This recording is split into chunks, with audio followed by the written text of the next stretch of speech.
Hello, everybody. It's a Wednesday. That means only one thing. It's time now for Supernatural News and Parashare right here on the best in paranormal podcasting. That would be Darkness Radio. I'm your host, Tim Dennis. And for today, I need a co-hostess. So I do a simple thing. I hold up my hand like this. I've done this many weeks before. I point to my thumb like this if you're watching on video. And I'm either going to make shadow puppets on the wall, or I'm going to say this is the state of Michigan, and I'm going to reach right out to the state of Michigan and pull up the best in the business. The crown jewel, the pearl of the paranormal herself. Ladies and gentlemen, here she is, Mallie Fox. Hi, Mallie. How you doing? I'm good. How are you? Excellent. Excellent. It's a little Fabulous. It's a little warmer today here in the state of Minnesota. So when you say warmer, what is warmer? 46. Hey, that's pretty good. That's shorts weather. Yeah, it is here. Yeah, it's shorts and t-shirt weather. Yeah. I actually had one listener admonish me in the South for saying, "Don't say we don't know what cold is below the Mason-Dixon line." I'm like, you don't know what cold is. Come on. You just don't. Come on, pal. You don't know what Right. cold is. Exactly. And what's cold? 50? Come on. You don't know what cold is. You know what cold is. What, it's that bone chilling cold is 60? Yeah. They call off school when there's talk about flurries. Yeah, exactly. Come on. You don't know what cold is. You haven't lived until you sat in 20 below. Come on. You know what cold is? Cold. You know what cold is. You don't know cold until your snot is frozen up into your sinus cavities. That's cold. Yep. Or your breath is knocked out when you open up the door. That's right. That's cold. You know, Mallie. You know what cold is.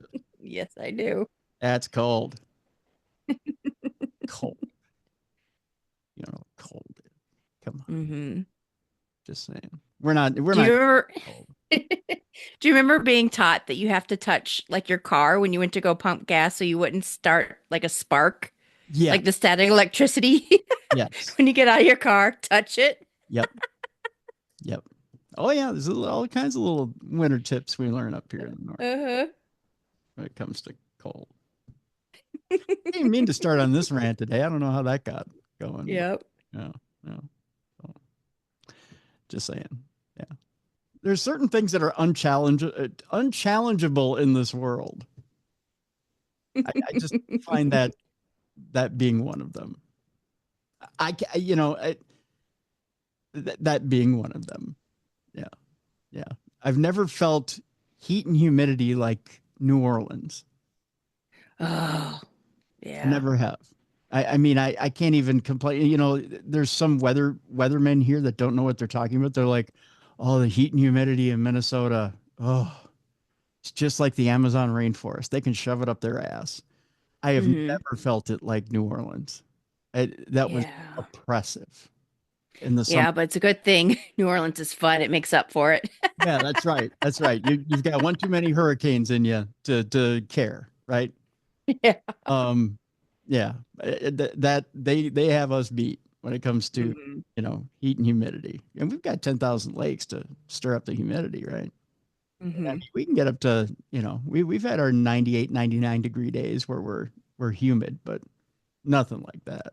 That's I mean, that's a swamp you're dealing with, right? But yeah, we got everybody beat on cold. I hate to tell you. Sorry.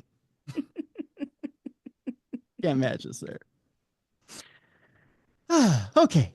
With that, a couple of notes to start before we get into I've decided the alien part of our and I'll have a bumper for it maybe in the next couple of weeks. It's going to be interstellar news, I think is what we're going to call the beginning part of the program. Okay. Yeah, just something different. I don't know. What do you think, Mel?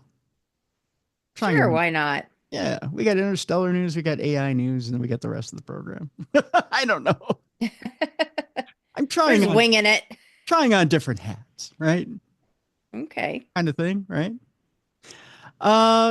Before we get moving on things, a couple of different notes for you here, just kind of following the story on our good friend Aaron Goodwin. Victoria Goodwin's due in court as we're taping today on Monday. She's due in court today for an arraignment. We don't have the details as to what's happened yet. She'll probably, by the time this airs, you'll know further details about that. Aaron had come out and made his first public statement over the weekend following his wife's arrest on allegations that she had plotted to have him assassinated. Goodwin posted a smiley face emoji to his Instagram on Saturday with a statement thanking his followers for their support, which we pretty much said on the program. You're probably not going to get a personal message from him, which is true. He just said, "Thank you, everyone, for all the love and support through this emotionally trying time. It has really helped a lot, and I appreciate you all." And it was just a big smiley face with a little hug emoji. So that was really, really classy and nice of Aaron to do. So, yeah. Mm-hmm. Yeah. Poor guy.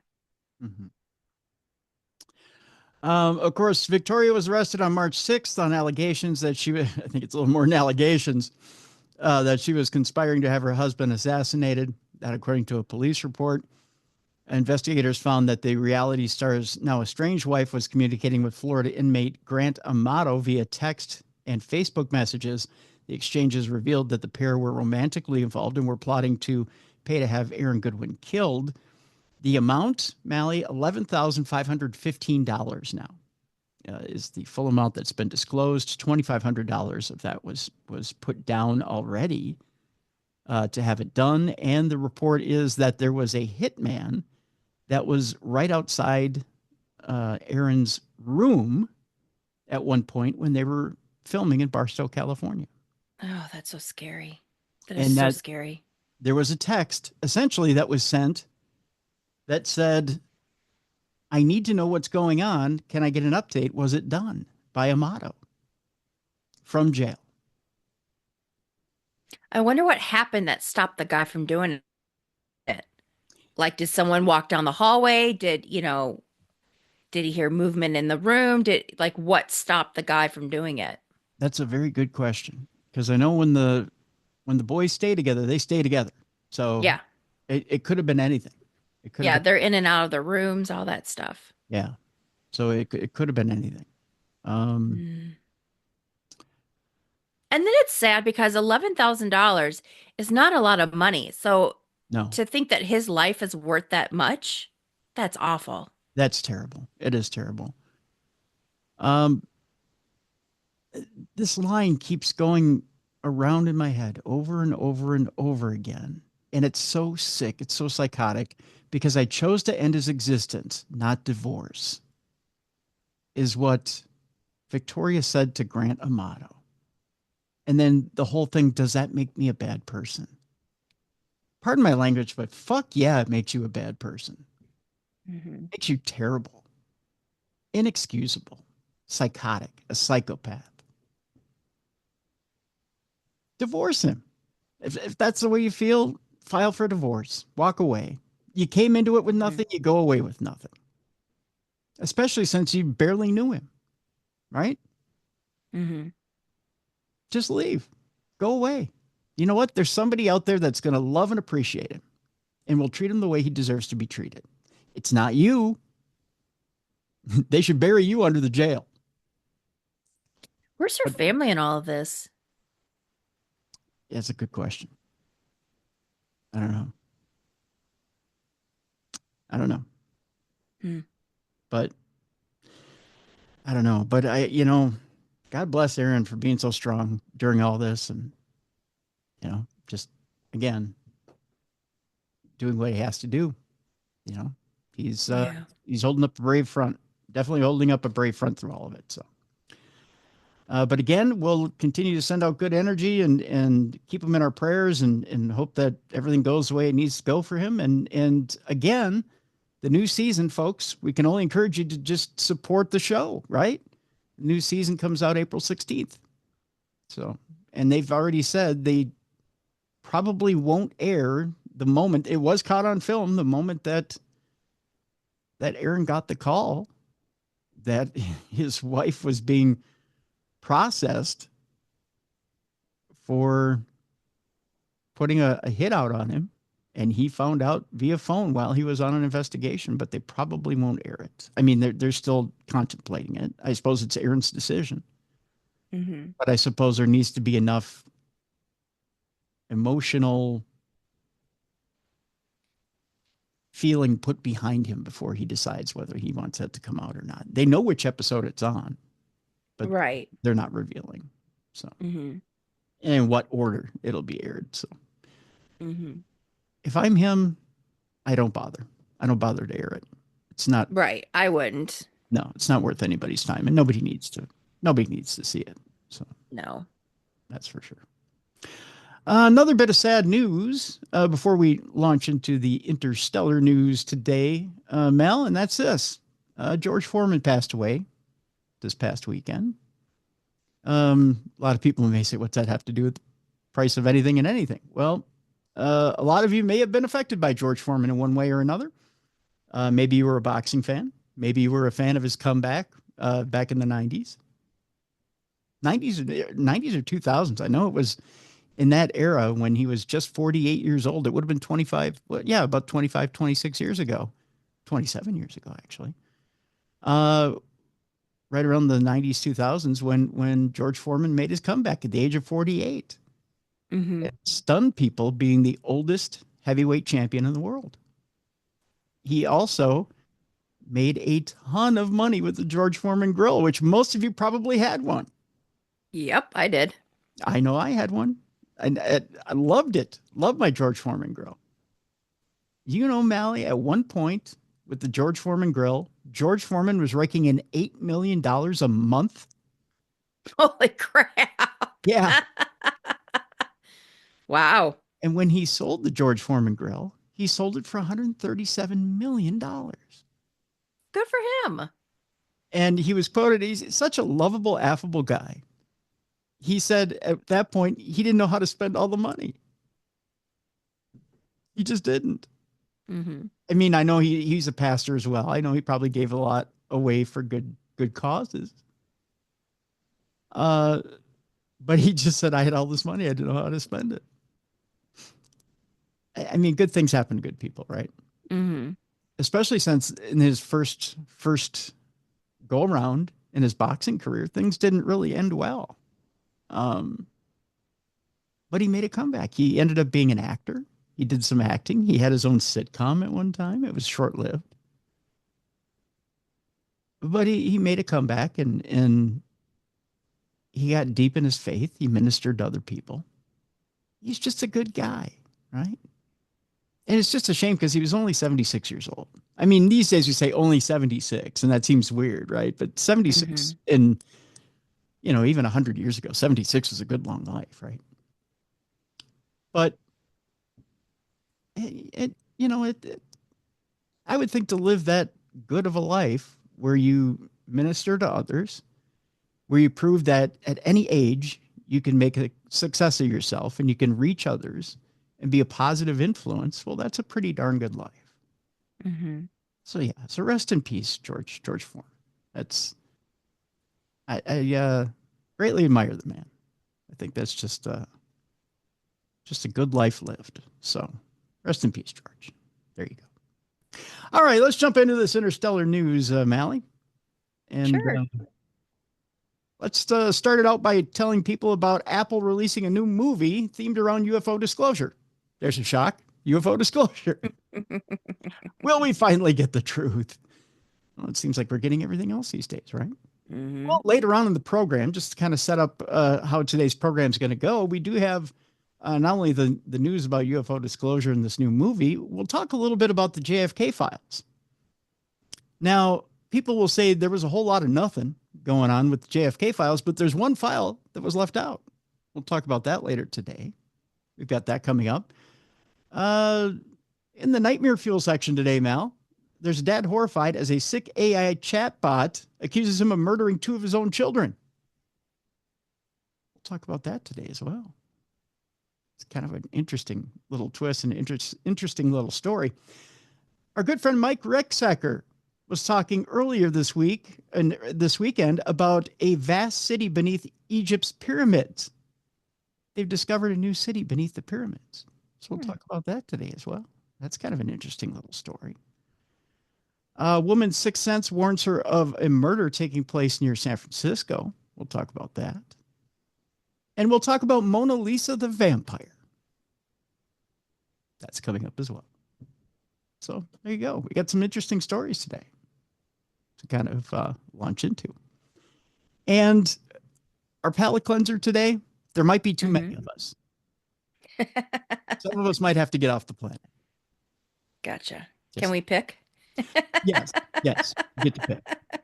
You get to pick who stays and who goes. It's like King of the Mountain.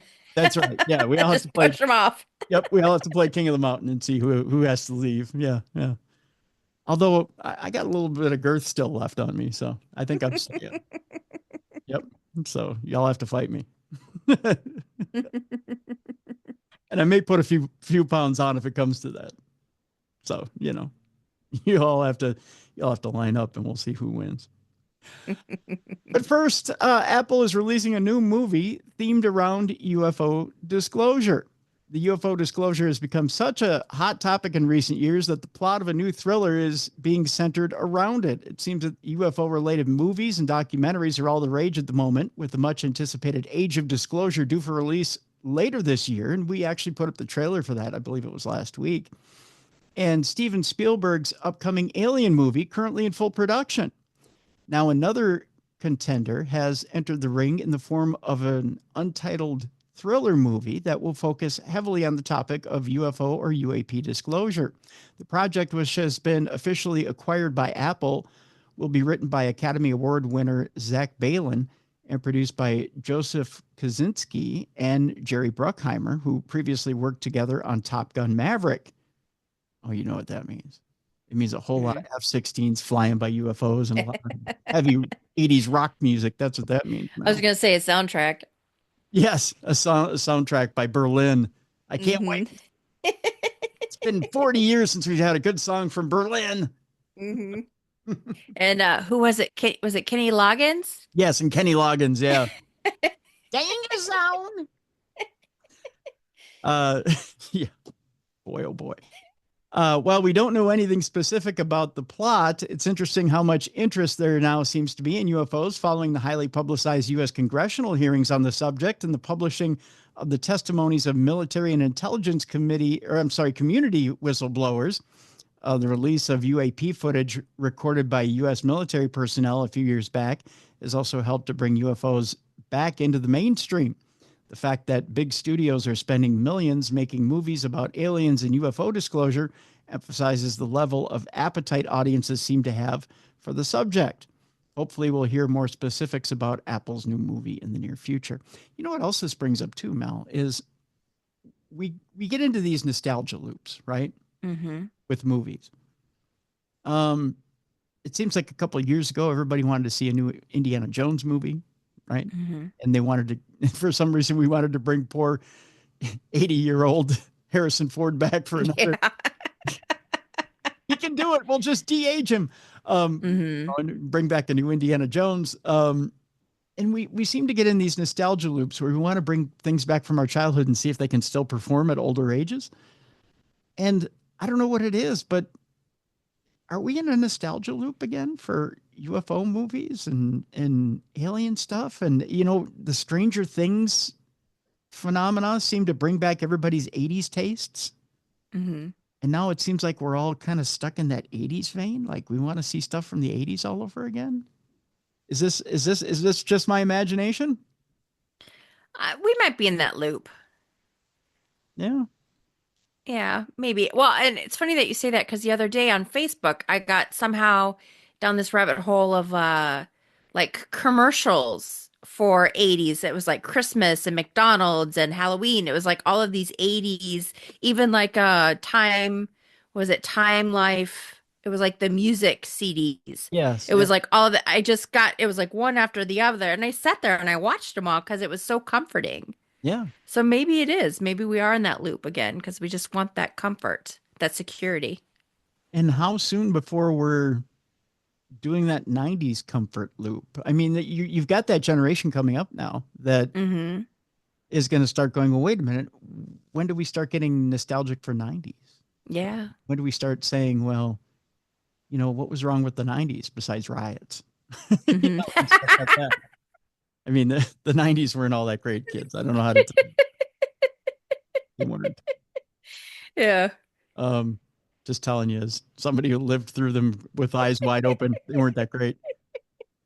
Uh, but you know, if you had eyes wide open in the 80s, I don't know that they were that great either, right? I mean, if you were young in those days, yeah, they were great times. Yeah.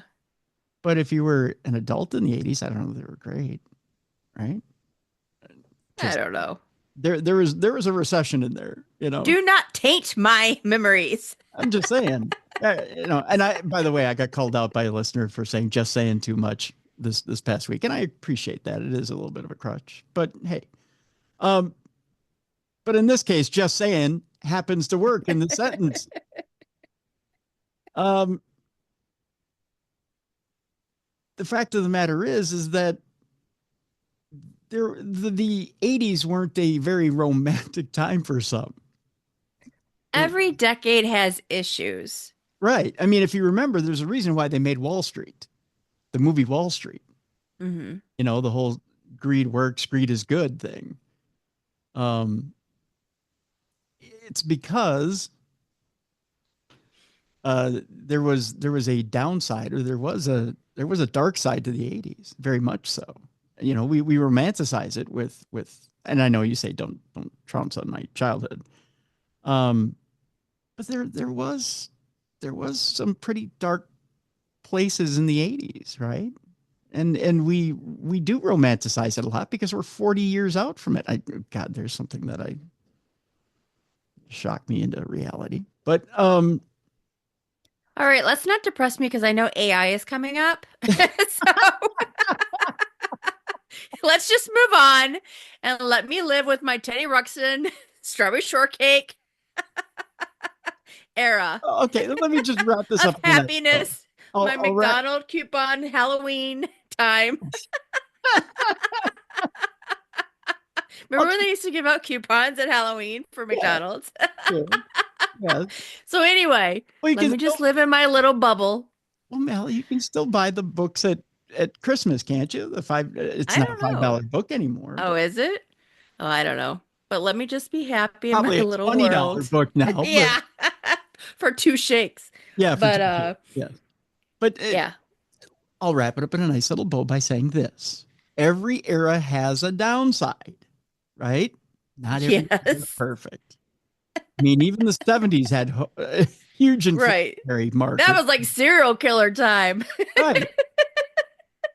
It's not like we didn't have in the 80s either. But Well, I know that. I just feel like 70s was more so. yeah, Anyway. you had some famous ones in the 70s. Yeah. So, with that, I'm just saying, is it's alien activity and the fascination with aliens is this whole thing. And did Stranger Things really spark this off? Was that the thing? Was that the marker that got us thinking about 80s nostalgia? I really do think it was. It was the thing that got us going, well, wait a minute, 80s Stranger Things, E.T., blah, blah, blah, blah. And we kind of tailspin from there. Mm-hmm. I'm just wondering out loud because I really do think that was the catalyst. I don't know. Maybe it's just a question, a dangling participle that I throw out there. I'm curious what you guys think. If you want to email me, tim@darknessradio.com, and let me know what you think the dangling participle is that what got us on this nostalgia kick for the 80s. Because I seem to remember a time maybe 10 years ago where the 70s was all the thing. And we had a lot of music that was based on 70s funk. Now it seems to be all focused on 80s stuff. Mm-hmm. Bring back the mall. Bring back the mall. I hate to tell you, Mel, I've seen a lot of articles lately that the mall is dead. I know.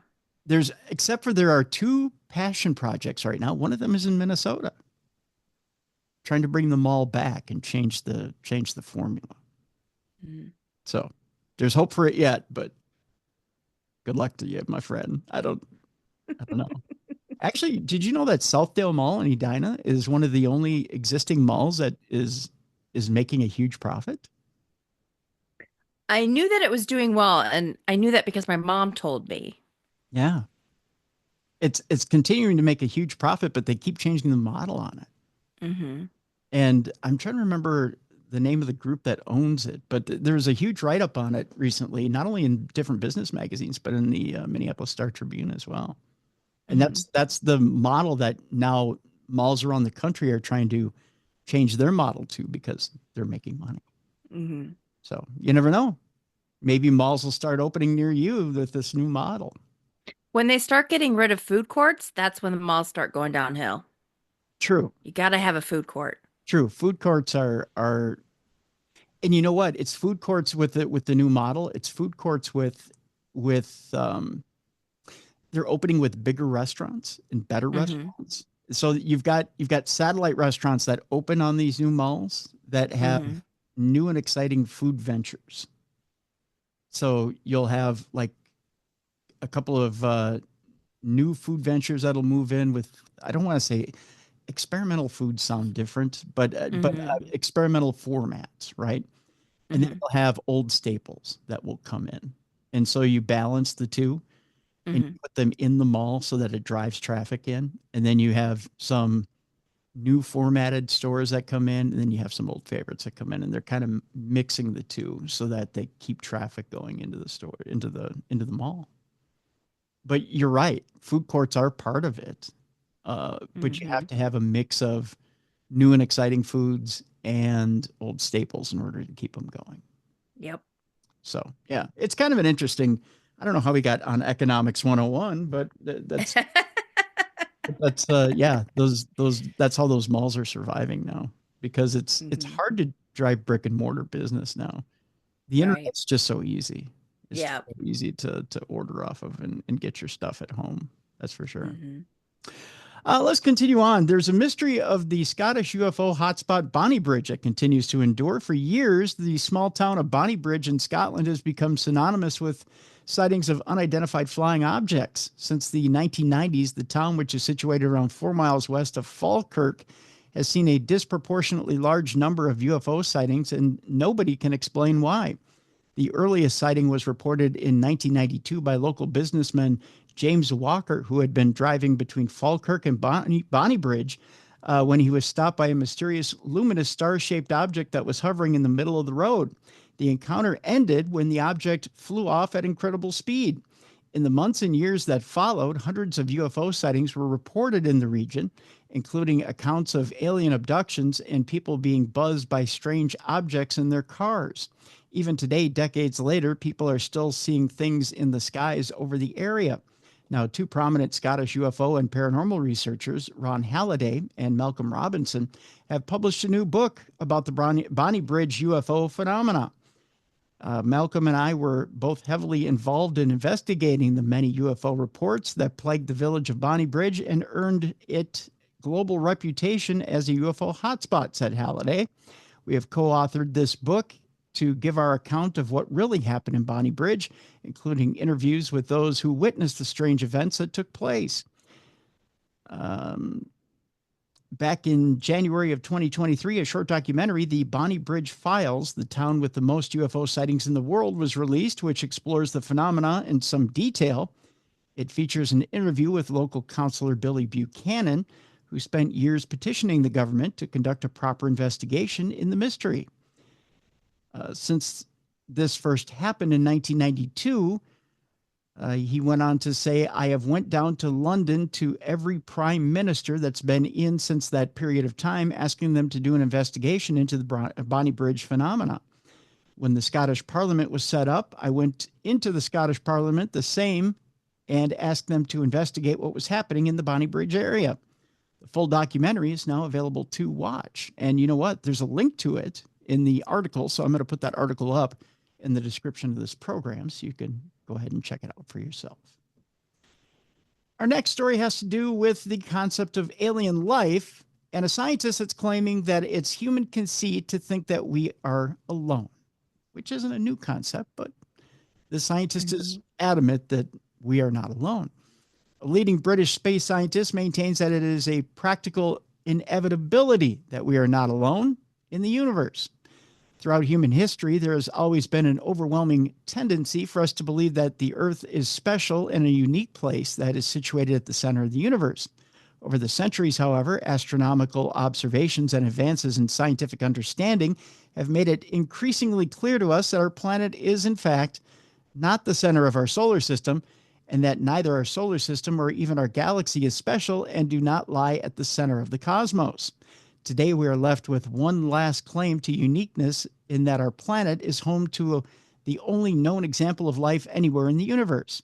According to British space scientist Dame Maggie, I believe it is a Darren Peacock, or Pocock, not Peacock, but Pocock. That's an interesting name. However, it is little more than human conceit to suggest that our species is alone in the vastness of space. She went on to say, the fact that we know what approximately 6% of the universe is made of at this stage is a bit embarrassing. It's that sense of wonder and exploration, and the sense that there's so much more to discover. In truth, she is most likely correct. The odds that we are the only life forms in a universe comprised of many billions of stars and planets are another word I have a hard time with, infinitesimally small. There we go. Whether or not we will ever come into contact with alien life ourselves, however, is another matter entirely, is how the article wraps up. So, yeah, I guess it is. I guess it is easy to say we only know what 6% of the universe is made up of. So it's easy to say, well, there's a whole universe out there left to explore, and there's got to be something out there, right? Mm-hmm. That's it, Mel. Mm-hmm. No thoughts? Come on, argue me. No, I agree. It's not all about us. You're not going to take the selfish point of view that we're the only thing out there? It would be very selfish of us. Oh. If we thought we were the only people out there. I thought you were going to say, no, it's all about me. I'm the center of the universe. You're not going to do that deal? Maybe when I was 10. Oh, okay. Oh. I thought we were on the mall thing earlier, you were going to revert to 10-year-old Mallie and tell me you were not going to do that? No. Okay. All right. Well, then I digress. Well, if there are aliens out there and we haven't found them yet, if we did find them and stole their stuff, how difficult would it be to reverse engineer their technology? That's the question in this next article. Is it perhaps naive to assume that we could figure out how a UFO worked even if we had possession of one? Some people would say, well, we've already figured it out, Tim. Why are you even reading that article? I mean, why do we have cell phones?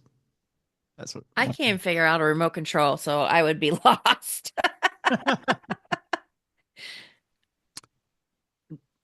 A lot of people would say that, Mel. In recent years, we've heard multiple claims from government whistleblowers and insiders regarding alleged cover-ups or captured UFOs and reverse engineered alien technology. Assuming that the world's best minds really did have access to a UFO, however, how likely is it that they would be able to replicate its technology? An interesting recent article in Popular Mechanics, of course, they're the ones to solve the problem, right? Yeah. Looks into the very question by asking mechanical engineering experts what it would actually take to figure out how a UFO works. Well, that's an interesting scenario, right? What would you try to do in such an advanced case to figure out what the function is that the original creators were trying to come up with here? Dr. Philip Vogelwady of Marquette University in Wisconsin told the magazine. What is it supposed to do? Work backwards from that. I've been in teardowns in which we encountered a part we'd never seen before and couldn't figure out what it was. Instead, we had to ask what we thought it was trying to do and then analyze the physics of how it worked. Interesting. Engineering expert Dr. Robert J. Stango echoed this approach by suggesting that if he was dealing with a completely unknown or exotic object like a UFO, the key would be to go back to basics. No matter how advanced or complicated a given process or object is, physics regulates everything, he said.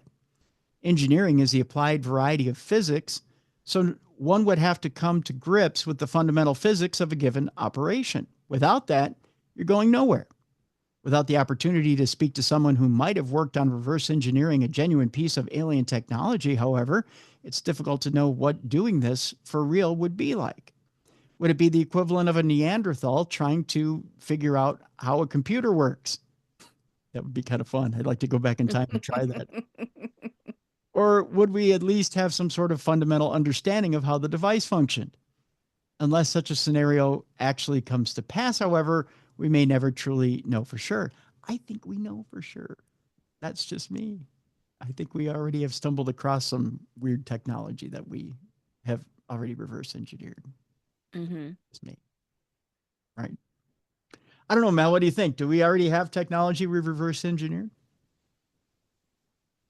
Well, according to you, yes. I'm sure people do know.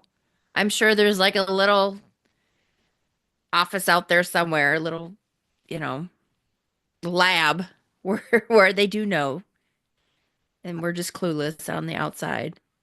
I look at the explosion of technology over the last 100 years, and I say to myself, that's a mighty big explosion of technology. I mean, when you go from the steam engine to where we're at now, that's a quick explosion. Um, and mind you, the human mind is brilliant. I don't put down the human mind. And but yet it seems like there's a little bit of a help somewhere, right? I don't want to call it a cheat code, Mm-hmm. but we might have found something somewhere. And I don't know where it was. Maybe somebody left something lying around somewhere and we picked it up. I'm not saying we ran into aliens and we had a handshake agreement and we took their technology, like some people claim. But maybe we found something somewhere. Maybe there is a piece of something lying on the moon. Although, if you believe Stanley Kubrick, we faked the moon landing. Mm-hmm. Or maybe, I don't know, maybe we really did find something at Roswell. Maybe there was a downed craft and we got a hold of some technology and we've been developing it from there. But I think we got a hold of something somewhere and we've been working on it ever since. I put a lot behind human ingenuity. Mm-hmm. I'm not one to necessarily believe the pyramids were built by aliens, but an alien assist, maybe. You know, I tend to think Mm-hmm. that there was some sort of brilliant series of fulcrums, levers, uh,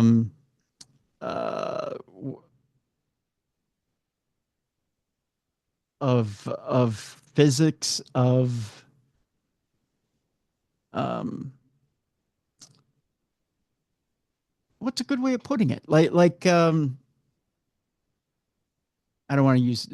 I'm not saying magnetics were used in this situation, Mm-hmm. but different systems that we've lost over time to build structures that big. That, I've heard that theory where we were really intelligent and then something happened and then almost we had to start all over again. yeah, yeah, I believe that. I, I I never underestimate the intelligence of human beings. I believe there's those among us that are highly intelligent that can figure it out. But at the same time, I also believe that maybe somewhere we might have gotten a little bit of an assist. Just Mm-hmm. a tiny bit, not a lot. We might have found something that we developed. I still believe Mm-hmm. in us. Put it that way. I always have. So I'll leave it there. What do you Gotcha. think? Are you in the same mind, or do you think differently? No, I think that there was I think that we have some type of assistance. I think that there are people that know stuff that we don't know on the that the average person doesn't know and that we've been kind of given the little push. Yeah. So to get us to where we go. Like when you see those, like the video of or was it a picture like where it looks like someone's on their cell phone, but Yeah. it's from like the early 1900s. Yeah. And there's like all these little snippets of things where it looks like they have technology when they shouldn't. Mm-hmm. Mm-hmm. That kind of makes me question. Maybe they did, Yeah. and It's they were caught. it's entirely possible that in the future we've developed time travel. Hmm. And maybe we've come back in time and taught ourselves how to, maybe scientists have dropped in different time periods and said, hey, you know what? We're going to give you the cheat code here. Mm-hmm. There's a way to save civilization. Here's how we're going to do it because we've messed up civilization on the back end. Mm-hmm. And maybe we've screwed ourselves up big time. I don't know. There's no way to know, right? Mm-hmm. I don't know. It's an intriguing topic. That's for sure. Well, speaking of screwing up Earth, a full Dyson swarm could boil Earth's oceans, according to a new study. A Dyson swarm. That sounds like a sports team to me. I always think of vacuum every time you say Dyson. Yeah. Or something that Dyson made that just got out of control, right? A theoretical futuristic megastructure known as a Dyson swarm could have dire consequences for our planet. Now, more than 50 years ago, the late physicist Freeman Dyson, no, he didn't make the vacuum, put forward the idea that a sufficiently advanced extraterrestrial race may be able to completely surround a star with a huge spherical structure and then live on its inside surface, a concept known as a Dyson sphere. A Dyson swarm, meanwhile, is pretty much the same thing, but instead of building a single large structure around a star, it involves doing so using an array of countless smaller satellites. Such a setup would make it impossible to harness almost the entirety of a star's energy, which would seem to be a good thing, but here's the catch, as highlighted in a recent study. For the research, physicist Ian Marius Peters and colleagues set out, that sounds like a law firm, Ian Marius Peters and colleagues, set out to determine what environmental consequences may occur, if any, if we were ever to build a Dyson swarm. The team discovered that placing such a megastructure just outside the Earth's orbit would drastically alter the balance of solar radiation in the solar system, raising our planet's global temperatures by such an extreme amount that it would literally boil off the oceans and cook the Earth. Then why would we do it? Mm-hmm. Right? Exactly. The only way to avoid this, the researchers determined, would be to place the swarm further away, perhaps beyond the orbit of Mars, where it would be far less effective, but would also ensure that the temperature of the Earth did not increase by some disastrous amount. Even this compromise, however, would come with drawbacks, as the amount of rare materials needed to build such an enormous array of satellites would far exceed the quantity available here on Earth. Meaning that we would need to start mining asteroids and other planetary bodies on an industrial scale beyond anything seen before. All things considered, the Dyson swarm is unlikely to ever be a viable option. There you go. Interesting theory, though. But doesn't sound like it'd be anything plausible. Mm-hmm. But something to play around with in the old head, I guess. Tell you what, we're going to take our break. When we come back, NVIDIA, those people that make those chips that make AI, that if you have stock in, you're probably insanely rich with by now, has unveiled a real-life AI-powered Star Wars droid called Blue. We'll tell you whether it's good or bad. I'll give you a hint. I'll let you. By the way you're laughing, it doesn't look like it's good. We'll talk JFK Files after the break as well, and we'll talk about one that was not released. It still remains secret, and why. It's an interesting little story. A woman's sixth sense warns her of a murder taking place near San Francisco. We'll tell you about that story when we come back. A boy wakes up from surgery and starts speaking a foreign language. That's an interesting little deal as well. A strange video shows a shadowy four-legged creature in Argentina. We'll talk about that on the backside of the break. And we'll end the show today by telling you why Mallie's going to form her King of the Mountain tournament at the end of the show, and why there's just too many of us, at least according to scientists, and why we got to start weaning down. Sorry, kids. You have to pick your favorite person and get rid of the rest. That's coming up after the break. Supernatural news and Parashare right here on the big program. It's a Wednesday here on the best in paranormal podcasting. This is Darkness Radio.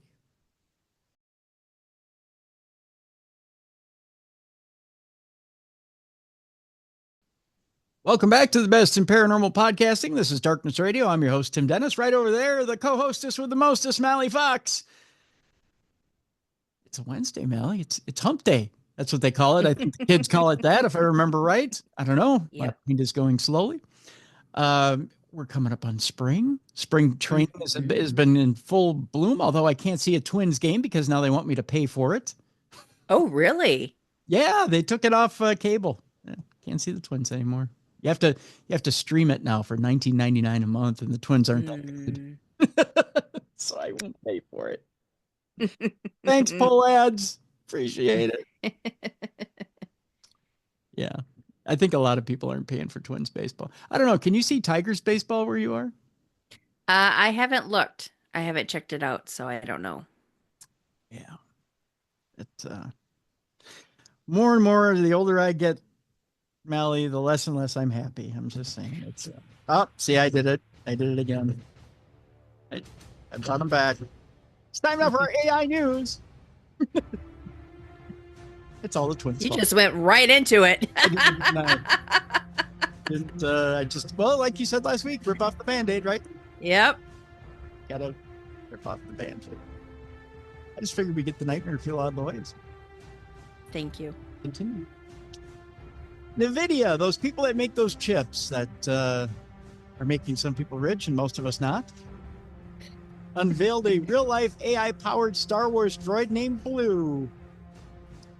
Let me show you a picture of old Blue right there now. Look at him. He kind of looks like, what was it? Short Circuit? Yeah, like the Short Circuit droid. Yeah. Johnny number 5. Right? Kind of looks like Johnny. Mm-hmm. It's not bad. I mean, at first you look like maybe you have a little affinity for him. Maybe he's not a bad guy, right? Technology firm's latest creation is an intelligent robot that is not only technically impressive, but cute too. He's darn cute now. Until he strangles you in your sleep. Yeah. I'm trying to look at the bright side here. Mm-hmm. Revealed by NVIDIA's CEO, Jensen Huang. Yes, his last name is Huang. No judgments.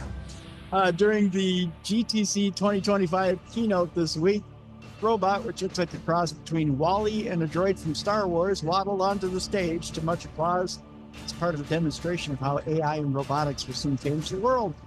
Named Blue, you're my boy, Blue. Cute robot makes a series of sounds reminiscent of the beeps and bloops typically made by R2-D2 and other Star Wars droids, and can interact with humans via its head movements. It uses a new physics engine known as Newton, which is due for an open source release later this year. Can you believe you're looking at complete real-time simulation, said Huang? No, Mr. Huang, I don't. This is how we're going to train robots in the future. Blue has 2 NVIDIA computers inside of him, as opposed to other things inside of him, Mr. Huang. Just saying. The demonstration was certainly impressive, revealing that it is seemingly already possible to build highly advanced AI-powered robots that can walk around and communicate with humans. In practical terms, it's not clear what Blue can do in any useful sense, although there are reports suggesting that Disney is very interested in using the technology at its theme parks to scare your children. Mm-hmm. Once it goes open source, the physics engine used by the robot will be available to everyone, making it possible for other companies and even individuals to build their own robotic creations to scare your children. It seems that robotics, like AI, has advanced in leaps and bounds over the last few years. You know, I thought the Chuck E. Cheese robots were just fine, and the Showbiz robots were just fine. What was wrong with them? You just, you flipped a switch, they sang, they did this thing. Yep. We were fine with that. Did we need any more than that? There's a horror movie with Nicolas Cage where it's those kind of animatronics. Yeah. And no one speaks the whole entire movie, and it was actually good. Yeah, see?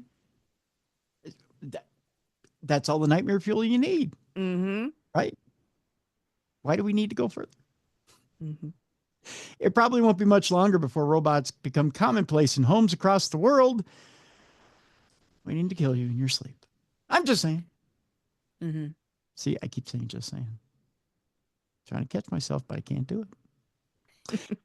Meanwhile, Mallie, Mm-hmm. a dad is horrified as a sick AI chatbot accuses him of murdering 2 of his children. Because AI's. There's that. A man was left horrified after ChatGPT falsely said that he had killed 2 of his own children while getting other details of his life correct. Like, That is very disturbing. it is, isn't it? A horrified dad has filed a complaint against ChatGPT after it falsely accused him of killing 2 of his children. It's the latest bit of bad press for artificial intelligence after experts recently warned that psycho robots will kill all of us in the next 10 years. Harvey Kelmer Holman, a self-described regular person with no public profile, asked the AI chatbot for information about himself. First mistake. Never ask an AI chatbot. Mm-hmm. He was stunned when it replied that he had murdered his sons. Responding to who is Arvi Hjalmar Holman, ChatGPT said he was a Norwegian individual who had gained attention due to a tragic event. Oh, what if it goes well after that? The bot said he was the father of 2 young boys, aged 7 and 10, who were tragically found dead in a pond near their home in Trondheim, Norway in December of 2020.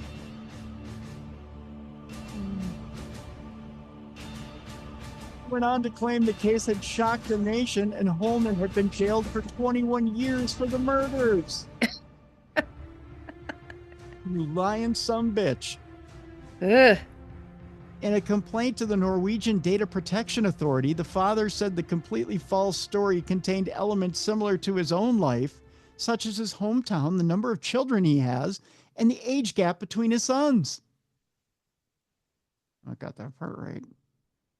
He was deeply troubled by these outputs, which could have a harmful effect in his private life if they were reproduced or somehow leaked into his community or his hometown, said the complaint filed by Holman and digital rights campaign group Noib. It's Noyb. I think it's Noib. Wasn't the Noib that red thing that used to jump around in Domino's ads? Yeah, I think it was. Holman alleged ChatGPT's defamatory response violated accuracy provisions within data protection law. He has asked the Norwegian watchdog to order ChatGPT's creator, OpenAI, to adjust its model to eliminate the inaccuracies and fine the company. An OpenAI spokesman said, the typical bullshit. We continue to research new ways to improve the accuracy of our models and reduce hallucinations. I didn't think OpenAI could hallucinate. They also went on to say, while we are still reviewing this complaint, it relates to a version of ChatGPT which has since been enhanced. So we hope not to make the mistake again, Mal, but if we do, whoopsie. My bad. It's just somebody's rep. Mm-hmm. No big deal. He'll get over it. His reputation. He'll get over it. He'll get over it. No big deal. He's just scarred. Yeah. You know, the town leaders won't, bring torches to his front door. Right. Well, they can't because according to that, he's in jail. He's in prison for 21 years. Yeah, he's in prison. He won't feel it much. Yeah. Unbelievable. Mm-hmm. Okay. Let's talk JFK assassination file, shall we? Yeah. Let's do it. Let's do it. Turns out that what was supposed to be the latest or last dump of these files that President Trump released came out last week. And some people braced themselves. They thought this was going to be newsworthy, that there was going to be a lot of great things in this treasure trove of documents concerning the assassination. A lot of people thought it was going to be a big nothing burger. It came closer to a nothing burger than a big treasure trove of documents. There is a remaining 1,000 or so documents that have been repeatedly withheld, according to the release of the files. That said, concerns remaining regarding uncertainties over how many of these newly released files are actually new, and also concerning the fact that some of the text in the documents would be redacted were out there. An early analysis has also noted that many of the files were so worn or poorly scanned that they are hard to make out, while others seem to have little relevance to the Kennedy assassination case. I actually got a chance to go through a few of them. If you're interested in seeing them, they're all available on theblackvault.com. Our friend John Greenwald has put them up. And by the way, he's a wonderful resource. If you ever want to see anything having to do with anything Freedom of Information Act, he's got over 4 million files at theblackvault.com. Some experts maintain that there's still likely to be more files out there regarding to the JFK assassination. Whether or not the newly released documents will help to solve the enduring mysteries surrounding the case remain unclear. Given that many of the people involved, including witnesses and the original investigators, are now dead, it is more difficult than ever to really get to the bottom of exactly what happened. Now, there's a story out there that there's a crucial JFK file that was not released and still remains secret. Crucial information was missing from those files that were released by the Trump administration last Tuesday. The transcript of the first conversation between President Lyndon Johnson and the CIA director at the time, John McCone, after the 1963 assassination, has still not been released to the public. That, according to author James Johnston. He told that to USA Today. The document could help answer questions about any possible involvement from Cuba in Kennedy's killing, since the president has famously tried to use the CIA to kill communist dictator Fidel Castro. Now, if you read through a lot of those files that were released, Mal, there's a lot of documentation about Cuba, and it goes into the involvement of Cuba in the training of, well, I say training, but I'm using air quotes here, of Lee Harvey Oswald, and what Oswald was doing in Cuba months before the assassination of Kennedy. Okay. So there is a tie there. There's a loose tie.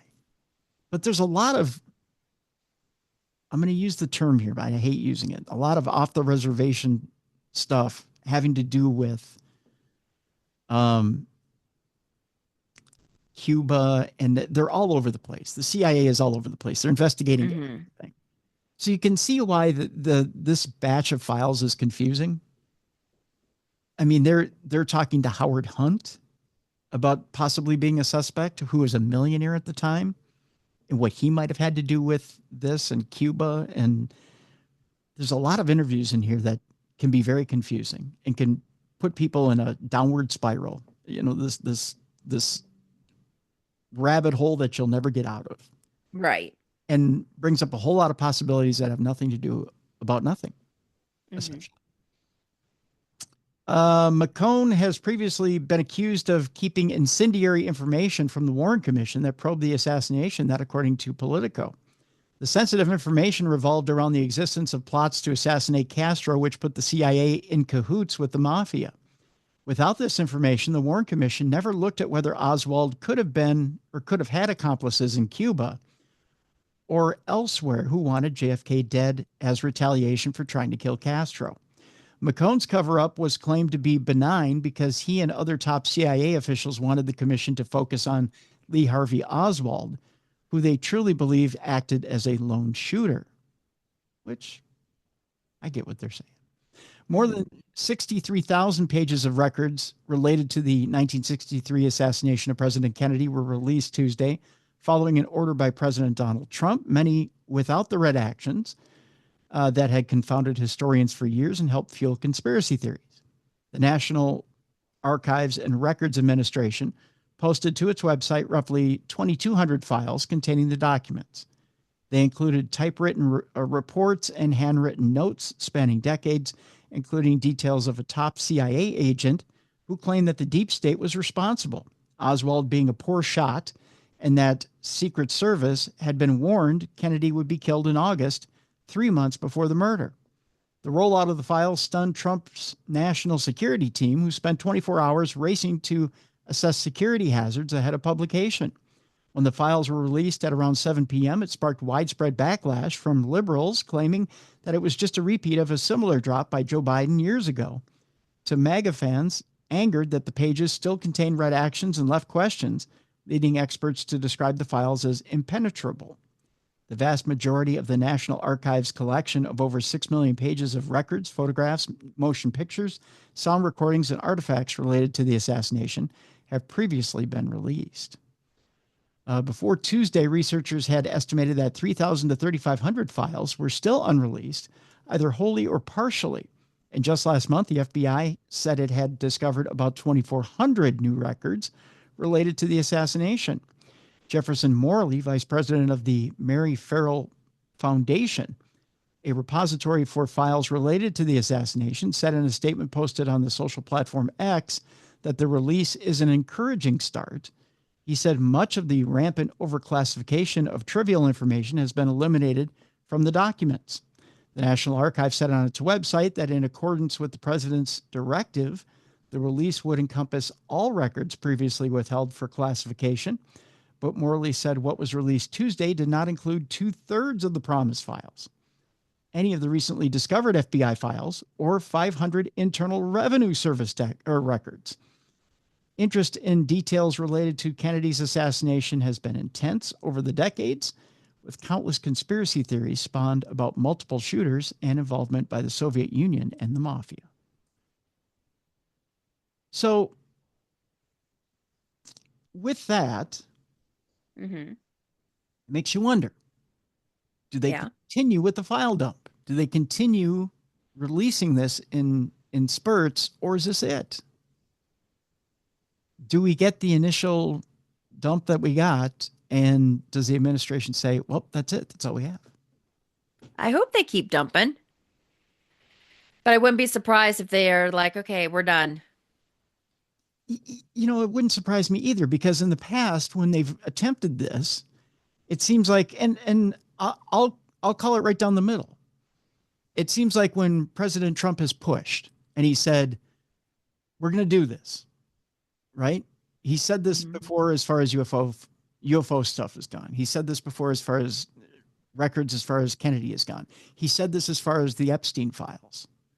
We're going to do this. We're going to push. There's an initial push, and then nothing. And it seems like there's something, some people will call it the deep state. I don't want to call it deep state. I'm not going to get conspiracy minded about this. But I will say it's people within government that have national security concerns. Yes. That stop and go, whoa, whoa, whoa, whoa. You can't do this. And there's reasons. Now, what those reasons are, we don't know. Obviously, they're national security reasons. That's at least what it's labeled. But I think it's labeled that because, and follow me here, Mal. It's labeled that because, and I've only heard the rumor, and I think I heard it from John himself. There is one file, and I'm only talking about the JFK files here. There's one file that's supposed to be detrimental to our relationship with Britain and France. And it has to do with, not that anything we've done recently wouldn't be, but it would totally unravel our standing with them. And it had to do with, as he put it, a quote unquote dirty trick that we played with Mexico against Cuba. And it had to do with the Bay of Pigs invasion. I think it was a Bay of Pigs invasion. But I think we left a couple of their spies kind of with quote unquote their pants down, so to speak, and left them stranded in Cuba during the Bay of Pigs invasion. And it was kind of, diplomatically, it was wrong. And it's something we shouldn't have done to an ally. And they had documented it. Should that document get out that we did it on purpose? it would permanently damage our standing with an ally. Now, of course, President Trump had no problem releasing that. He doesn't care as far as, but our military has a problem with that. The CIA has a problem with that. The FBI has a problem with that. They don't want that operation out there. That supposedly is the rumor. I don't know. But that's supposedly what's buried in those remaining files. And there's other stuff too. There's other operations that happen during Bay of Pigs and other things that they don't want out there. Mm-hmm. That might have been, let's just say there's plenty of dirt under the fingernails. Right. That they don't want out there. And I don't blame them. We things might not have been run ethically during that time in order to get rid of a dictator in a time where we were fighting for democracy, right? Mm-hmm. So they want to keep it under lock and key. Sometimes you don't necessarily need to know everything. I hate to put it that way, but sometimes you don't need to know everything, right? Sometimes you don't need to know how the sausage is made. Yeah. So I maybe it's just one of those things where I hate to say in the interest of national security, but maybe there's a reason why they say that. In the interest of national security, you don't need to know everything. And maybe those files have absolutely nothing to do with why President Kennedy was killed. If you ask me, the reason President Kennedy was killed, I just think it had everything to do with conflict within the government. Mm-hmm. And he was going against the grain. I think it was a coup. Plain and simple. It was a coup within our government. That's what it was. Sure, there was a conspiracy, but it had nothing to do with the mafia. I don't think it had anything to do with Castro. Mm. So, yeah. And he was in the way. But think what you want. I mean, at this point, we're what are we, 60? What's it going to be? Boy, how many years out are we now? Is it 60, almost 70 years out? Yeah. Yeah. I mean, what good does it do now? I mean, right. They're all dead. Right. The people involved. Yeah. Other than for the Kennedy family. If the Kennedy family wants answers, then they can go get them. They're in government. Mm-hmm. They can go get their answers. But what do we as a public need the answer for? It doesn't change my life. Right. I don't know if it changes your life, but it doesn't change my life one bit. Mm-hmm. Unless it's still happening, unless there's still a shadow government that is deciding our leaders from term to term, then yeah, I need to know about it. But if there's no shadow government that's deciding our elections and deciding who our leaders are, then I don't need to know about it. If we're having, free elections, then fine. But, if it's nothing I need to know about, then I don't need to know about it. Maybe that's a naive opinion, but there you go. Shall we move on? Yeah. All right. Our good friend Mike Ricksecker over the weekend was on Instagram and on social media and was excited about this next story, which has to do with a vast city found beneath Egypt's pyramids, which is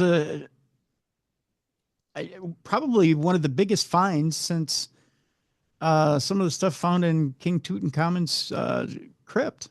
Really. A recent study has reportedly discovered evidence of structures stretching thousands of feet beneath the desert sands. The discovery, which was made by researchers from Scotland's University of Strathclyde and Italy's University of Pisa, involved using radar pulses to create high-resolution images of what lies beneath Egypt's pyramids of Giza. Describing their find as groundbreaking, the team reportedly discovered 8 vertical cylindrical structures extending 2,100 feet beneath the ground, and even more unidentified structures descending a further 4,000 feet below that. If it turned out that there was really such a vast complex below the pyramids, it would surely be one of the most important archaeological discoveries in history. That said, however, other researchers have been quick to cast doubt on the significance of the find. Radar expert Professor Lawrence Conyers of the University of Denver, for example, has expressed reservations on the basis that radar pulse technology cannot penetrate so deep into the ground. He described the claims of a vast city to be a huge exaggeration, but maintained that it's possible that there could easily be small undiscovered chambers and caverns beneath the pyramids. The only way to know for sure, he added, was to excavate the site. My take is that as long as the authors are not making things up and that their basic methods are correct, their interpretations should be given a look by all who care about the site, he told Mail Online. We can quibble about interpretations, and that is called science, but the basic methods need to be solid. Right now, it is still early days for the research team, and their findings have still to be peer reviewed. We'll certainly be keeping an eye on this one as more is revealed over the coming months. I don't know, Mallie, what do you think? Does a huge city under the pyramids seem inexplicable to you, or even out of the bounds of reality? Or because there's such an impressive structure above, would there be such an impressive structure below? I agree with the latter. We're uncovering so many things. I wouldn't be surprised if it was an impressive, structure below. I'm very curious though to see what it is. Yeah. I mean, yeah, who knows? And then how many are those underneath the pyramids? Is this the only one that exists? As long as the Department of Antiquities can okay it and not do a lot of damage, why not? Mm-hmm. Why not Yeah. start a dig or a find? Um, at least if you uncover some chambers, that would be interesting and to see what's Mm-hmm. there. Um, but yeah, it could be an exciting discovery, couldn't it? Mm-hmm. Yeah. Watch, it's nothing. It's like the what was it? Capone's. Capone's vault. Yeah. Where we're all like sitting there watching. Yeah. Yeah. And then it was nothing. But boy, wouldn't a live feed of what of excavating that site, wouldn't that be something? Mm-hmm. You know who would be interesting to go out there and see dig out there would be Josh Gates. Yeah. To have him do Yeah. a show out there. How long do you think it would take to get that organized to do a dig? Boy, because you've got to go through the government and the Mm-hmm. Department of Antiquities in order to get all that rounded up. Um, and you've got universities now involved. Uh, Mm-hmm. probably because they want to start quickly, maybe a few months, Oh, that's two to not too three, bad. 2 to 3 months in order to 2 to 3 months to get it approved. But then you probably need another 3 months to 6 months to get a team together Mm-hmm. and get the manpower together and figure out the logistics of who all is going to do it and how you're going to go about it, and then how you're going to do it safely. And Yeah. and then to actually start, probably another 3 to 6 months. So it may be another year, probably another year before they actually start excavating. Mm-hmm. Um, but yeah, I can see within a year them actually breaking ground and starting to open up the ground and figure out what's there. I mean, if it's done safely, they have to look at Right. the radar results and see if it's worth it and if it's safe to do it structurally. And of course, everything, like I said, everything goes through the Department of Antiquities, so it has to be approved by them, which is the main sticking point. Mm-hmm. But I think it could be done. Yeah. But I think it's a missed opportunity if you don't do it on camera for the world, Right. you know. Yeah. Um, yeah. But It'd be something. That's for Mm-hmm. sure. That's for sure. Let's move on. There is a woman in San Francisco whose sixth sense warned her of a murder taking place there. It's quite mysterious is the name of the show, and it returns with a look at how we might all possess the extrasensory ability to perceive hidden dangers. I think this show is actually, is it on YouTube? It might be. I think they are. I think this show, Quite Mysterious, is on YouTube. The question is posed, do we all possess extrasensory perception? It's an episode that they look at the real life case of a woman who had an overwhelming sense of fear and dread while passing a particular spot on a foggy night. I tell you what, I'm going to post this in the description of the program so you can actually watch the episode. But they do. They have a Patreon channel, and it looks here like there's an actual full program that you can watch. And it's called Murder in the Fog. And this woman actually picks up the fact that there was a murder in San Francisco. So there you go. I don't have much more other than that to tell you. Gotcha. It's a teaser. So you're going to have to go to the description of the program, and you'll have to watch it for yourself. Sorry, I don't have more than that. I will tell you about a mystery of a boy awakening from surgery speaking a foreign language, though. Now, I will ask you this, Mallie. Is it spiritual or is it a brain rewiring? Well, it's happened a couple of times. Yeah. Do you believe that this is a physical thing or a spiritual thing? I think it's physical. You think it's physical? I tend to believe that this is more of a physical rewiring, too. A 17-year-old boy from the Netherlands is at the center of a bizarre medical mystery that nobody can explain. According to reports, the boy, who had been having knee surgery after suffering an injury while playing soccer, woke up from the procedure only to have his family discover that he could no longer speak his native language and instead was only able to speak English. Interesting. Mm-hmm. The bizarre situation was made all the stranger by the fact that he had previously only spoken English during classes at school and was now adamant that he was actually located in the United States. So he didn't even think he was in the Netherlands. I mean, I've woken up before going, where the hell am I? But right. after a couple of minutes, I'm like, oh, I'm here. Yeah, that's too bad I'm here. But he was unable to recognize his own parents, as a side note, and didn't seem to understand a word of Dutch.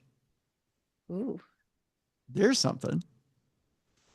While medical staff initially dismissed his symptoms as a form of post-surgery delirium, which can happen from certain anesthesia, they ended up requesting a psychiatric consultation when he was still unable to speak Dutch hours later. When a neurologist examined him, no sign of any other abnormalities was found. Eventually, around 18 hours after the surgery, the boy started to speak his own language again, and before long seemed to have mostly returned to normal. Doctors believe that he was suffering from a very rare case of foreign language syndrome, which is a thing. It's a malady that sees a patient wake up only to find themselves speaking a different language. The condition, by the way, is so rare that, in fact, there are only 9 documented cases in medical literature, and this is thought to be the first to involve an adolescent patient. Exactly what causes it to happen remains a complete mystery. Fortunately, in this case, the boy was well enough to go home 3 days later. Foreign language syndrome. I like to be able to get a case of that every once in a while. Yeah. I'd like to get it before the show every once in a while, just to screw people up. Right. Yeah.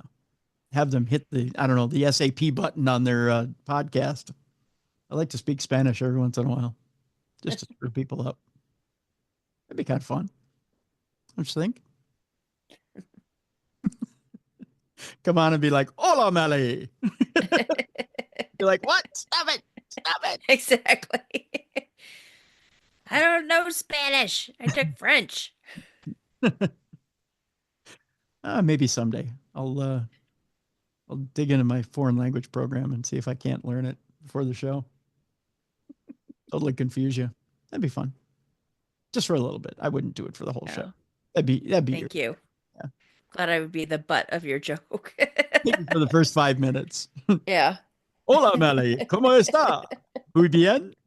I know Sound that. like a soap opera. Yes. Like a telenovela. Mm-hmm. There's a strange video out there showing a shadowy four-legged creature in Argentina. This could be fun. Mm-hmm. A clip out of Buenos Aires this week has sparked rumors of demons and other weirdness. The short and blurry clip, which has been doing the rounds on social media recently, shows what appears to be a street or garden in Argentina where a strange dark-colored creature has been seen shuffling towards the camera on all fours while several dogs wander about in the background. The creature, whatever it is, seems to be disproportionately having long limbs, but it is pretty much impossible to make out any details due to the dark conditions and poor quality footage.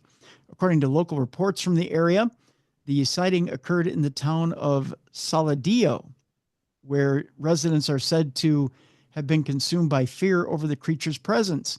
Witnesses have described it as demonic with inhuman agility that enables it to climb walls and jump between trees. One local fire officer, who wished to remain anonymous, maintained that something was going on. He's something big, another witness said. He doesn't walk on all fours. He walks backwards. He's disjointed. He comes apart. His head is upside down while his body moves in an impossible way. Believe it or not, we have footage of this, Mal, that we'll post in the description of the program so you can see what exactly this thing does. They do ask the question, could there be something genuinely strange going on, or is this simply a person pulling a prank? And then they ask you to decide. Mm. Let me see if I can pull up the video here and see if I can get you to watch it real quick. I mean, I know it makes for horrible radio for me to. I just wish videos weren't blurry. They're always blurry. Yeah, but he is speaking Spanish. Hola, ¿cómo está? Muy bien. Mallie, is Demon? Walking like a monkey. Is he walking like a monkey? Yeah. Yeah. Is Salvatore? No, I don't know. Yeah. Is it freaky? No, just No, it looks like a monkey. it looks It's like just a a monkey. shadow, but it looks like a monkey. It's a Look at shadow it. monkey. Oh, see, I would make friends with it then. Oh, it does. It Yeah. does look weird. It does look like a monkey. It look like a monkey. You know, I was talking about monkeys today. There's actually I always talk about monkeys because I'm partial to them. But there's actually intern Yoko is pointing out there's actually a monkey sanctuary where you can go pet monkeys. Okay. Thinking, We have a sloth one like an hour away from me that I'm going to go check out. And they have Highland cows. really? Yes. I'm going to go check it out. I'm thinking I'm going to go to the monkey sanctuary in Florida. You can just That's not an hour from you. Wait, did you say an hour from you? no. Oh. No, just that there's one in Florida. Oh, I didn't hear you say Florida. Sorry. Yeah. So I'm thinking I My might brain went a different way. Oh, I'd take a little vacation, go to Florida, and let monkeys crawl all over me. that'll be fun. Yeah. I still want to figure out where you get a finger monkey. The little finger monkeys. Uh-huh. You seen the little finger monkeys? They're about this big. Wait, are you talking about real ones or the toy ones? No. They're real. They're little Oh. tiny finger monkeys. They're not the what are they? Sugar monkeys? No, Sugar. not those. They're literally called finger monkeys. Oh, okay. Mm-hmm. You have to look them up. That's your assignment for next week. Gotcha. Up the Are they exotic? I don't think so. Maybe. I think they're only in one or two areas of the world, but Gotcha. yeah, they're the tiniest, cutest little monkey, and they're about that big. Gotcha. Yeah, I want. So the one. size of a chipmunk. Yeah, but exactly. So I was saying to intern Yoko, I need a finger monkey to ride on my chipmunk, and I could make Kind like of a little circus. Yes, exactly. You remember the cowboy monkey on the Taco John's commercials? Yeah, that's exactly what I do. I put a little saddle on my chipmunk and I put a finger monkey on it, and then I'd make money. Gotcha. Is that too out of bounds for this show? I think so. Have I jumped the shark? Is this the point when I step aside and let somebody else host the show now? You're getting there. I'm getting there. Yeah, I'm starting to Yeah. lose my damn mind, aren't I? Ugh. Talking about finger monkeys on top of chipmunks. Now I've Yeah. lost it. I've totally lost it, I think. Speaking of creatures in Florida, Mm-hmm. the internet is divided over what animal this is in Florida. Again, blurry pictures for you, Mal. Does that look to you like it could be a panther? Or like a large cat. Yeah, a large cat of some sort. That's what I. Yeah. Yeah, probably a panther. That's what I think. I don't know, because you do have like big black cats down in Florida. Yeah. The mystery animal was captured on a trail cam in Southwest Florida. It's been described as a little bit wrong and a little bit right. A little bit country and a little bit rock and roll. It's an Osmond. Yep. Who knew? Yeah. The image, which shows some sort of feline, was posted up on Facebook by the South Florida Wildlands Association on March 14th in an effort to figure out exactly what the animal could be. A friend sent this photo over for an ID, the post reads. Captured on a trail cam on public lands in Southwest Florida, it looks a little bit wrong and a little bit right for a number of different species. Anyone want to venture a guess? Was the quote. We have a strong hunch, but would like to see what comes in. The image quickly generated some heated debate, with users unable to decide if the animal was a feral domestic cat, a bobcat, or a juvenile panther. I would go juvenile panther in this case. Feral cat was exactly what we thought, the association wrote, but the public lands where this cam shot was taken also hosts many bobcats as well as panthers. Would guess life expectancy for a domestic cat living in the wild here would be very short. I think you got that right. Uh-huh. In years of hiking Southwest Florida, I have never encountered domestic cats in the state and federal lands, nor tracks, noticeably smaller than panthers or bobcats, but doesn't mean they aren't out there. Then they ask, what do you think the image shows? I think it's a panther. It's a small black panther. That's what it looks like to me. I don't think there's any mystery there whatsoever. No. No, I think it's a small black panther. Most definitely. So no mystery here. That's what I got. Let's see here. There is we got a couple stories left here for today. I had one story here. There was a Bigfoot story. I saw a Bigfoot story here that I wanted to get to quickly. Speaking of the chipmunk thing, you and I were talking off air just briefly. Uh-huh. Just tell you a little bit about Indy. Indy's awake, and he's been awake for weeks. And because occasionally I get people who ask me about Indy. They want to know how Indy is and the different chipmunks. I'll just tell you he's awake. He's good. He's snacking on peanuts and seeds, and I think I'm going to post a video of him this week. Because occasionally on the original Darkness Radio YouTube page, I'll post shorts of the different chipmunks.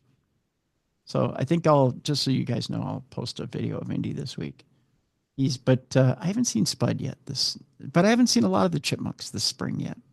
It's still early, folks. It's still cold here. I mean, not like freezing cold, but it's still too cold for them. So they're kind of They don't want to get out of bed. Yeah, they're kind of lazy. Yeah, they're very lazy. So yeah, it's still kind of chilly. But I did see Chili, by the way. Chili woke up this week. So Indy and Chili are awake, but I haven't seen Spud yet. I haven't seen the other chippers this week, but I have seen Indy and Chili. Indy and Chili were fighting over seeds right at my feet this week, which is kind of weird. You don't want to, like a good parent, you don't want to get in the middle of that deal. Mm-hmm. You're like, no fighting. You do that deal. No fighting. And you're like they're listening. Oh, Yeah. the story I wanted to get to with, I know, you're like, stop fighting, kids. No. Like they don't care. Who am I to break up millions of years of evolution? They're going to fight over food. So our last story today, before we get to our palate cleanser, is about Mona Lisa the vampire. And you may be saying, what? Mm-hmm. Actually, on not this past Monday, but the Monday before, WWE was in Italy. I don't know if does the hubby watch Raw on Netflix? No. Oh, okay. I know a few members of your group watch WWE. Mm-hmm. Um, it was kind of interesting. They were in Italy for I think it was Raw or SmackDown, and someone in the crowd in Italy had a full portrait of the Mona Lisa, but it was Liv Morgan painted as the Mona Lisa. Okay. I thought, boy, is that sacrilegious, but really cool. I don't know. I was like, if anyone's going to be sacrilegious, of course it's wrestling fans, but to do it in Italy, to, Right. to paint the Mona Lisa and put Liv Morgan's face in it, that was great. I don't know. I just decided to tie it into the story. Mona Lisa the Vampire. The celebrated painting by Leonardo da Vinci has a rather unusual and often forgotten history. When Bernard Brenson learned that the Leonardo da Vinci's Mona Lisa had been stolen from the Louvre Gallery in Paris, the art critic heaved an enormous sigh of relief. Finally, he reflected, he could remove himself once and for all from the dangerous influence of the work. She had simply become an incubus, he recalled years later, and I was glad to be rid of her. At long last, Brenson had freed himself from the vampiric face of the Mona Lisa. Vampiric face, you may say? Yeah.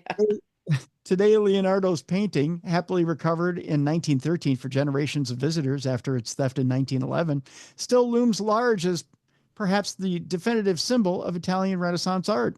French President Emmanuel Macron recently announced plans for a project titled Nouvelle Renaissance, which will see the artwork moved to its own exhibition room, relieving pressure on the main gallery space.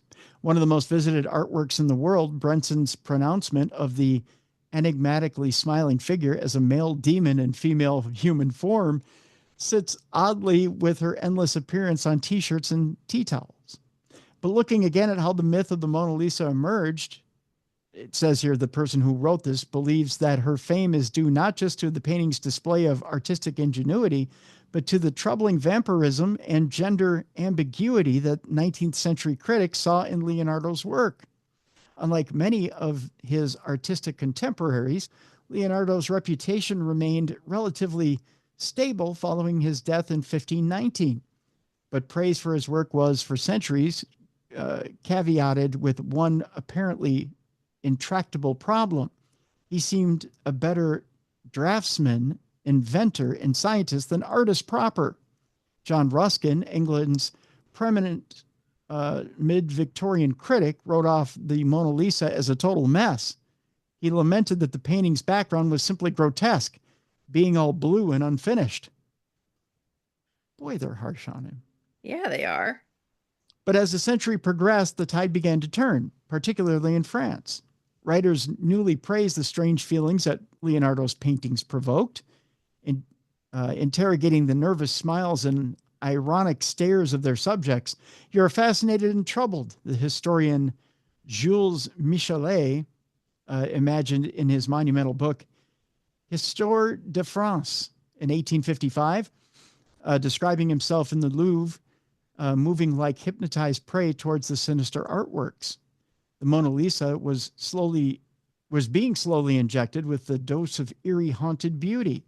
But it wasn't until 1873 when the Oxford aesthete Walter Pater published his explosive book, Studies in the History of the Renaissance, that the character of the Mona Lisa took a decisively Gothic turn. In it, Pater described her as one of the undead. Interesting turn. Mm-hmm. Here's his quote. She is older than the rocks on which she sits. Like the vampire, she has been dead many times and learned the secrets of the grave. Lady Lisa, as Pater memorably nicknamed her, turned from an Italian noblewoman into a dangerously deathly femme fatale. Pater claimed that she carried all of time and history within her body, bearing the world's experience from the animalism of Greece to the sins of the Borgia. The passage caused shockwaves, and a generation of readers were hooked. The poet Richard Le Gallienne recalled in his memoir how his friends were all going round quoting the famous description as wannabe aesthetes endlessly recited, copied, and reworked Pater's lines. Pater scholar Michael Davis has explained how the book queered the Renaissance, and he called on his readers to worship at the altar of the strange beauty, demanding that they burn with a hard gem-like flame as they did so. Pater's new reading of the Mona Lisa was at the heart of an erotic revolution. The Mona Lisa had become a symbol of a new way of looking and feeling, charged with the aching pain of a melancholic beauty. By the early 20th century, an industry of criticism had developed that took increasingly outrageous stances against the Mona Lisa. Stories circulated about virtuous mothers who refused to allow reproductions of the work to enter their home. Sigmund Freud reworked Pater's interpretation of Mona Lisa's unfathomable smile to evidence his theories of Leonardo's homosexuality, claiming that Mona Lisa's smile was in fact a painting of his dead mother's smile. Pater's passage, as the Irish writer W.B. Yeats summarized, had taken on a revolutionary importance, and with it the Mona Lisa's changed from a minor work to an icon of a decadent generation. Interesting. I'd never heard of that before. Mm-mm. I don't know. What are your thoughts, Mel? I don't know. Was it all a little too much to take in today? Just a tiny bit. Okay. Didn't mean to blow you away with that. Well, with that, I tell you what, we'll have a little bit of a palate cleanser here. How's that? Sounds good. Time to play King of the Mountain, Mallie. Okay. Do you have a list of people you'd like to take out of this world? Just one. Actually, no, I take that back. Just one. Is that the one in Canada? Nah, Nah? I'm over that one. It's Okay. been some time. Okay. Well, as it turns out, scientists may have severely miscalculated how many humans are on Earth. Okay. All right. And we may have to get rid of a few of you. Not in a, not in a weird way, not in a mass extinction event or anything like that. Well, most estimates place the current human population at around 8.2 billion. That's a lot of people, by the way. That is a ton of people. Yeah. A new study suggests we may have vastly underrepresented rural areas. Because, there's a whole lot of space and a whole lot of loneliness going on in the rural areas. Mm-hmm. Just saying.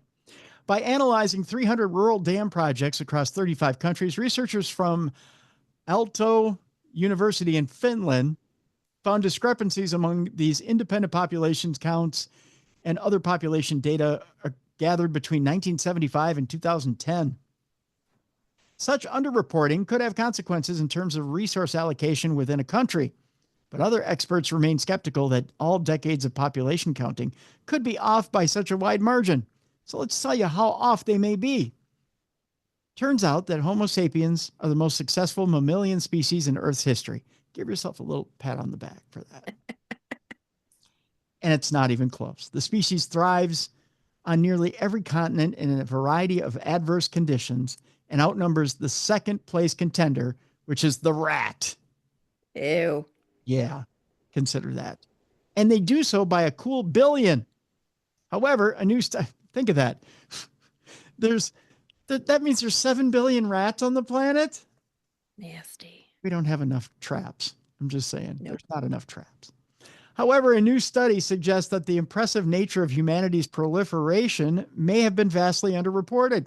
Many estimates place Earth's human population at around 8.2 billion. But Josias Lang Ritter, a postdoctoral researcher at Aalto University in Finland and lead author of the study published in the journal Nature Communications, claims that these estimates could be underrepresenting rural areas by a significant margin. He says we were surprised to find that the actual population living in rural areas is much higher than the global population data indicates, depending on the data set. Rural populations have been underestimated. Are you sitting down, Mallie? Yep. by between 53 to 84% over the period studied. That is a large margin. Yeah, That is a huge mistake. That's not small. that's a big whoopsie. The results are remarkable as these data sets have been used in thousands of studies and extensively support decision making, yet the accuracy has not been systematically evaluated. So, how exactly do you test the accuracy of global data sets used to derive population totals in the first place? Well, with a background in water resource management, Lang Ritter looked at different population data gathered from rural dam projects, 300 such projects across 35 countries to be precise. This data focused on the years 1975 to 2010, and the population tallies provided a significant data set to check against other population totals calculated by organizations like WorldPop, GWP, Grump, which is an organization which is not grumpy people, I'll guarantee you. Landscan, and GHS Pop, which is not a pop group, believe it or not, which were also analyzed in this study. He says when dams are built, large areas are flooded and people need to be relocated. The relocated population is usually counted precisely because dam companies pay compensation to those affected. Unlike global population data sets, such local impact statements provide comprehensive on-the-ground population counts that are not skewed by administrative boundaries. We then combine these with spatial information from satellite imagery. Part of this discrepancy likely stems from the fact that many countries don't have the resources for precise data collection, and difficulty traveling to far-flung rural areas only exacerbates census counting discrepancies. A widespread underrepresentation of rural populations across the world could have profound impacts on those communities, as censuses are central to figuring out how to divvy up resources. However, not everyone is convinced by this research. Stuart Geetle Baston from the Hong Kong University of Science and Technology told New Scientist that while increased investment in rural population data collection could be beneficial, the idea that Earth can contain a few billion more human inhabitants that we thought is extremely unlikely. If we really are undercounting by that massive amount, it's a massive news story and goes against all the years of thousands of other data sets. So in other words, we couldn't handle a few billion people more. We would be overrun. Someone's getting fired. That's right. Someone's getting fired over this. When trying to count such a massive population, a few hundred or maybe even a few thousand might slip through the cracks, but a few million or even billion would upend our understanding of human occupation on this planet. Scientists will need a bit more evidence before rethinking decades of data set research. So we're either over by a few billion or over by a few thousand. Either way, we're crying. Yeah, I thought the population was going down. No. Because people weren't having kids like they used to. That's in this country. Oh.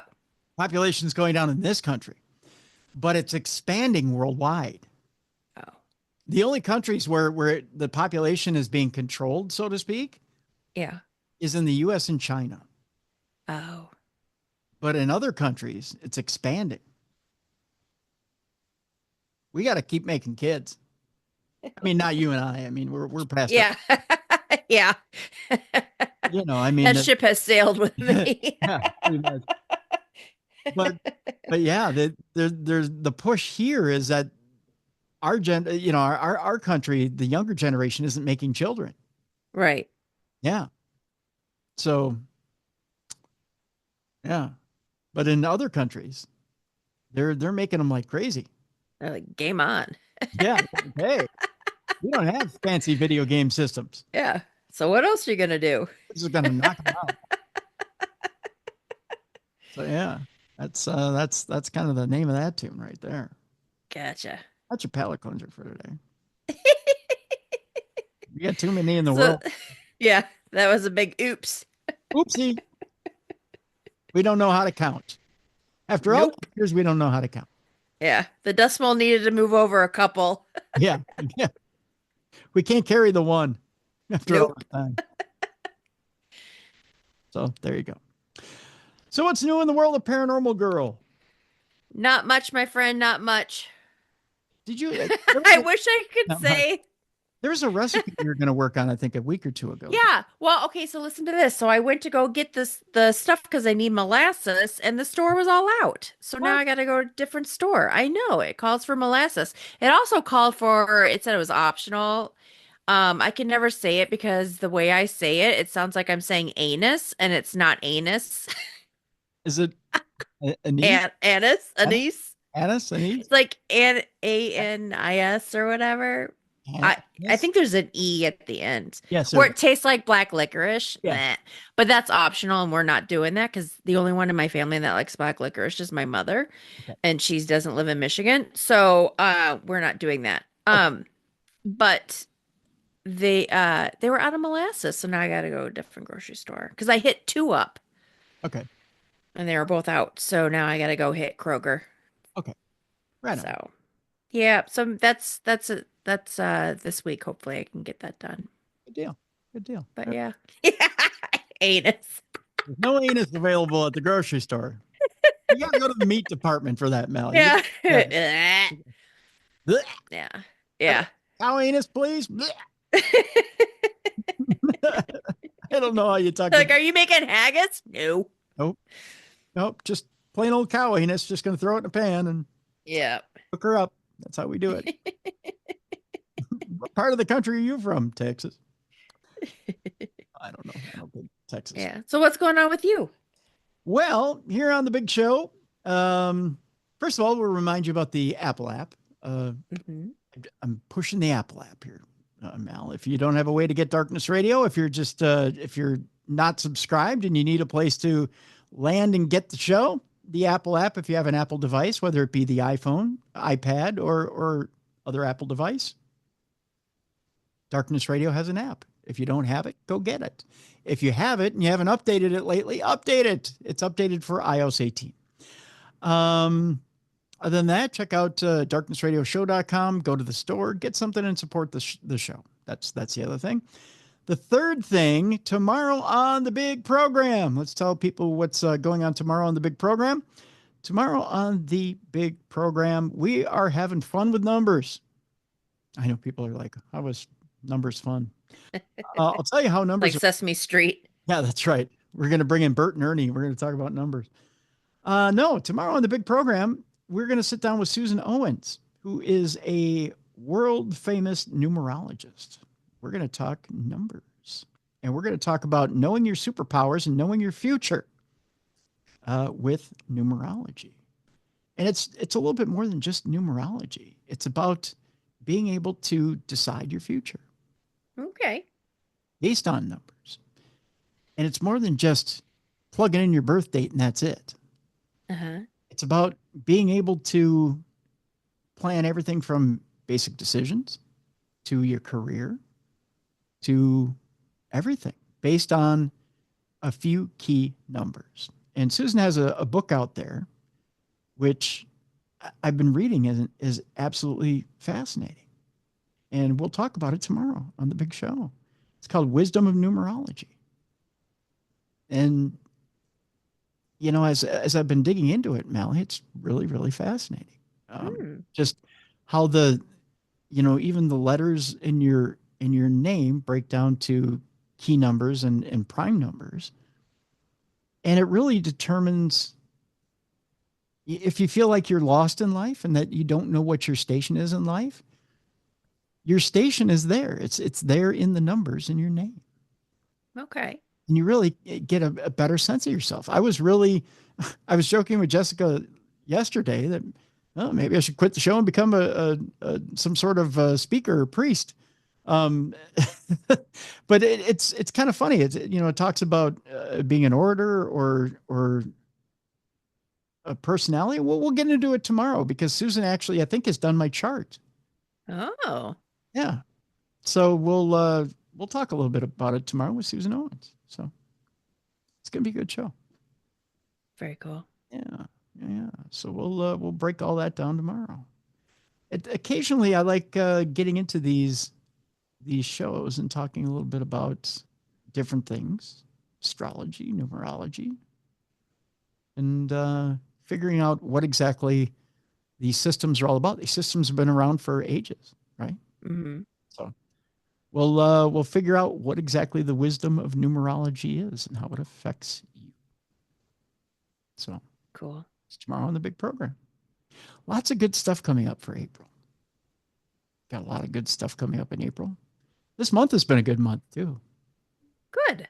A lot of good guests. So a lot of good shows lately. So hope you guys have been enjoying them. So there you go. All right, that's going to do it for today. We hope you have enjoyed this week and that you've been enjoying the show. Again, if you have a guest that you would like to hear on the big program, give me an email, tim@darknessradio.com. And we will see you tomorrow. For Susan Owens, we'll be talking about the wisdom of numerology right here on the best in paranormal podcasting. For Mallie Fox, I'm Tim Dennis. We'll see you tomorrow for Darkness Radio. For more audio and video archives of the show, intriguing content, and cool swag, check out darknessradioshow.com. The executive producer of Darkness Radio is Troy Palmer. If you like today's program, remember to like and subscribe. Be sure to join us tomorrow for Susan Owens and the Wisdom of Numerology.